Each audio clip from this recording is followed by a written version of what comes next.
আজকেও আমি ঘুম থেকে উঠেছি 10টা নাগাদ, তাই জন্য সকালে মেথি ভেজানো জলটা খেয়ে নিয়েছি। আর টিফিন বানানোর কোনো সময় পাইনি, তাই মা যা বানিয়েছিল আজকে সেটাই খাবো। টিফিনে মা বানিয়েছিল আলু কুমড়োর তরকারি, তার সাথে একটু বাদাম দিয়েছিল, আর তার সাথে ছিল রুটি। ড্রেসিং টেবিলটা অনেক দিন ধরেই নোংরা হয়ে আছে আর গোছানোর টাইমই পাই না, তাই আজকে ভাবলাম একটু ড্রেসিং টেবিলটা গুছিয়ে রাখা যাক। আর ঘরদোর নোংরা থাকলে না আমার একটুও কাজ করতে ইচ্ছা করে না, তাই একটু পরিষ্কার পরিচ্ছন্ন ঘরদোর থাকলে দেখতেও সুন্দর লাগে আর মনটাও ভালো লাগে। আর প্রতিদিন তো ওপরের বইটা পড়ি, তা সত্ত্বেও কী করে এত ধুলো পড়ে সেটাই জানি না।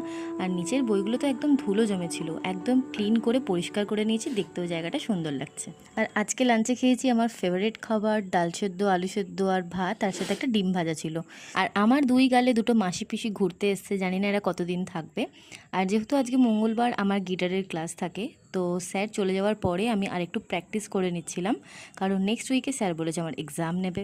আর তারপর আজকে ভাবলাম যখন রেডি হয়ে গেছে একটু বেরিয়ে আসি বাইরে থেকে, তাই একটু রেডি হচ্ছিলাম বাইরে ঘুরতে যাওয়ার জন্য। আর আজকে রাতের ডিনারে খেয়েছি স্প্রাউটস, আর কাঁচা পেঁয়াজ না থাকায় শুধু টমেটো কাঁচা লঙ্কা দিয়ে মেখে নিয়েছিলাম। আর তারপরে তো ওষুধ খাওয়ার টাইম, এটা তো আমার ডেলি রুটিনের মধ্যে পড়ছে এখন। ওষুধ খাওয়া দাওয়ার পরে এবার যাব ঘুমাতে। তো আজকের ব্লগ এতটাই, তোমাদের সাথে দেখা হবে নেক্সট ব্লগে, তার জন্য সাবস্ক্রাইব করে নিও অ্যান্ড টাটা।